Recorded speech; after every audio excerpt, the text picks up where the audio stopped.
What's up YouTube? Capital G here, taking you guys through another amazing journey with the domain trading card game and showing you all the awesome improvements and updates that they have made to it since it has last appeared on this channel. And my goodness, they have done so much to make domain a fantastic experience, even better than it was before. If you guys don't know what domain was because maybe you didn't see those prior videos that were on my channel, domain is an online TCG. It is 100% free to play. You don't have to download anything. You don't technically have to spend any money to get access to it. You don't even have to sign up. You can actually just go on domain and start playing without even, registering or anything like that. So you don't have to give them an email, and it is super fun. I guess to summarize domain as quickly as possible, as I did in previous videos, domain is like a cross between Yu-Gi-Oh! Duelist of Roses and chess. It has kind of like the aesthetics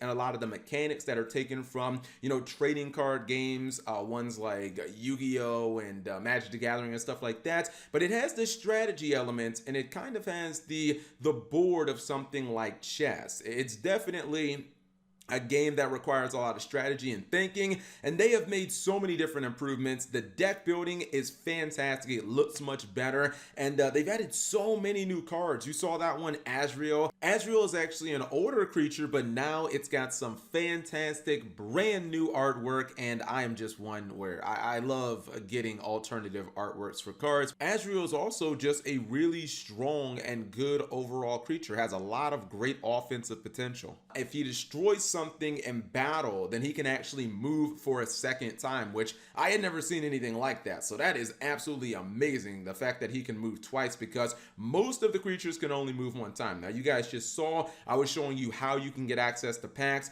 and yes, you can just buy them outright by paying money, but you can get the in-game currency for free. You can also you can just like play and complete challenges. You can get packs that way. There are many different ways to earn packs without spending a single penny. I'm showing you guys one of the guides that gives you some real in-depth knowledge of domain. It shows you not just the basics, but essentially some of like the more advanced stuff as well. There are a bunch of different guides that are written by like players and developers and stuff like that. You can actually see some of the artists as well. This is really cool, because a lot of card games, they have these really talented artists, but you never learn who these people are, or you never see any of their other artworks. With domain, it's not like that. Not only do you see the art that they've actually drawn for the card game, but you get to see some of the stuff that they've worked on as well, outside of the card game. You get to kind of learn who they are, and I think that that's something that the player base definitely appreciates, getting to see their magnificent art on full display. And honestly, like, so much of the artwork, that was one of the things that drew me into domain, was the aesthetics of the game look absolutely amazing. And with the new UI and the new interface and how they've upgraded it and they've made it look so pretty, I'm really definitely digging this. Now, the deck building has gotten significantly better. It's more intuitive. There are so many more cards. They've also rebalanced a bunch of their cards as well. So there's a bunch of new abilities and there's rebalancing. Now, I'm going to go through the tutorial, which essentially just shows you kind of the basics. Of course, it keeps the training wheels on so that you're not overwhelmed, and it kind of shows you what you're trying to do. So right here, I have my Taurus Dragon. That's one of the older creatures that I remember playing back with, when domain, like, the biggest problem was that it just didn't have enough cards, but now I think they've definitely solved that. This one in particular, it has the jump movement, so it kind of moves like a knight sort of in chess, where it kind of jumps over a space. It's showing you how to summon or play cards from your hand. You play them in adjacent spots to like the king, and this is going to show you kind of how battle works. And you can see the attack values. The HP is located at the center of the heart, and it's going to show you how to do battle damage. And when you're actually moving and you destroy one of your opponent's monsters, you then take that monster's place. Very similar, again, to chess. So that's why I say this game is very similar to chess and like Yu-Gi-Oh! Duelist of Roses. Now, of course, there are creatures that have effects, and that Man-Eater, it's one that actually has like an ability where it can shoot. It doesn't have to move around. It doesn't have to get right up close. It's kind of, I guess you could think of it as an indirect combat unit. It is rooted, so it actually can't move around, and I really like the the gameplay definitely gets really like it has a lot of depth, because sometimes you actually might want to destroy your own monsters, your own creatures. And you saw that in that example. I actually destroyed my own creature because it had an ability where when it was destroyed, I gained mana, and that's going to allow me to summon the Spirit Warrior. So sometimes if you don't have like enough mana, you can destroy your own creatures and maybe get mana that way. It can be desperate, but sometimes desperate situations call for, desperate times call for desperate measures. Now, the game is on a board, or you can think of it as like a grid, and there are so many different terrains. The terrains have bonuses, they have different abilities, they have I guess they can a lot of times alter your playstyle, and you can really build decks around certain terrains. But every battle is always going to be different, because you never know what type of terrain you're going to be battling on. And this is something that's really interesting. They actually now have creatures that can change the terrain. Now that's like insane. I never seen that. So anyways, I went through the tutorial, and you can go through the tutorial when you go on domain or enter the domains.com. Again, it only takes about 2-3 minutes to go through the tutorial, and you don't even have to sign up to go through the tutorial. And what I did was, before I even hopped in and started playing some games, I just went and I spectated a game just to kind of see some of the new cards and some of the new creatures in action. And you can see all the different terrains on full display. I think that this guy is playing like an aqua deck. You can see that Shenlong, and I think a lot of the creatures in his deck basically are empowered by the water field. So I think that's what he's trying to stick. I think he's trying to get as much of that as possible. He's got the Dream Drake, and just kind of seems like everything was sea based when it came to his deck. Anyways, there were a bunch of cool new abilities that I had never seen before, including that one. If you notice, this Geomancer creature, it actually activated this ability called Quake, and it changed like everything. It changed the terrain all into Wasteland, and I was like, whoa, I'd never seen anything like that. But anyways, I hopped out of that. And then I went and I just went ahead and joined the battle, because I was like, I need to go ahead and show them what an actual battle looks like. And one of the things that is definitely on display, well, actually, hold on, let me show you the Discord.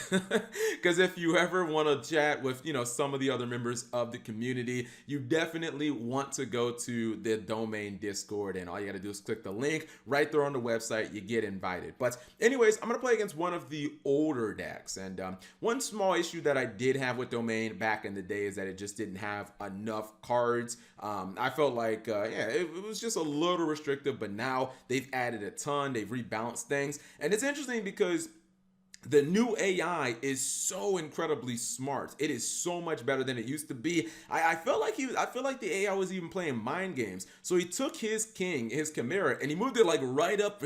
He moved it right up almost on my king, and it was kind of intimidating. I don't know if he was just trying to psych me out there, because he immediately moved it back, but I was like, maybe that's what he's going for. So that's my king right there, that Cosmos Dragon. And this guy kind of moves in a weird pattern, very similar to like knights and chess. And this deck is dragon based, and you can see I'm putting those little eggs on the field. The eggs are interesting because they don't move and they don't do anything immediately. However, after the eggs hatch, they become full-blown dragons, baby, and that's when they start like getting powered up. So he's going a little aggressive right now, and I kind of just want to stack up a dragon army. I don't really want to fight him until I at least get a few dragons. Now, my dragons, like my Cosmo dragons, they don't direct, like they attack, but they attack kind of like one space in front of them. So I'm just trying to advance on him. His king, his Chimera, is actually pretty close to me. So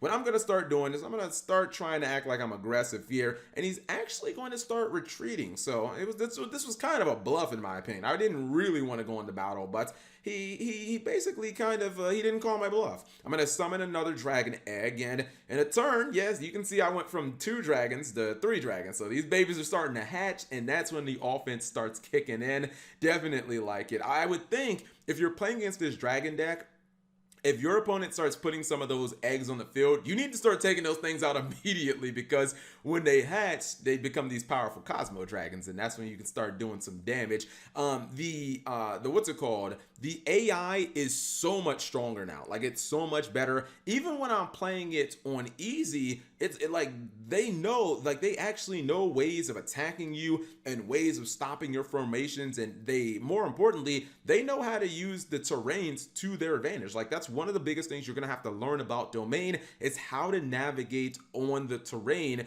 And you're gonna just have to know that, or you're gonna have to learn it, because as I've said before, the terrain, it changes every single time that you're gonna load into a battle. It's never going to be exactly the same. So I'm gonna summon another dragon egg, and I think I got too overzealous here.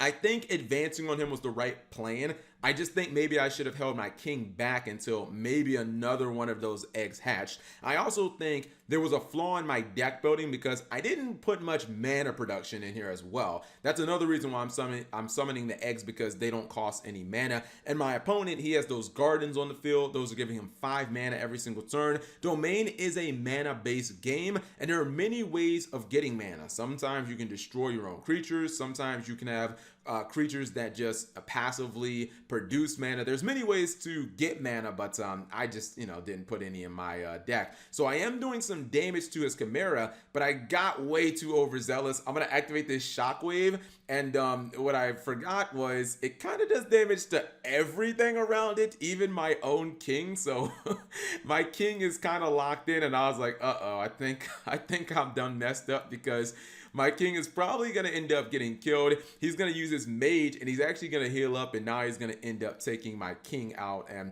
I'm going to lose the game, because he activated Swift, which gave him a whole bunch of like movements, and then he's able to just take my king out. I think if I would have advanced and maybe left my king, I guess, a little more in a defensive position, maybe stay back a little bit, I think I would have been okay, but I just got a little too overzealous. But Domain is definitely looking like it has received an incredible upgrade. So many new cards. The deck building is fantastic. Even older players who have played Domain in the past, like, you're going to come back, and you're going to notice that there have been so many new changes. There are a bunch of different cards that have been added. There have been new abilities like, that earthquake and stuff like that, where I'm like, whoa, these monsters or these creatures can actually change the terrain now. They have so many new kings and so many amazing cards. In fact, let me show you guys some of my favorite cards. So first off, let's talk about Azrian. This is a card that I absolutely love. It's not new, but it did get that new artwork, as I said earlier, so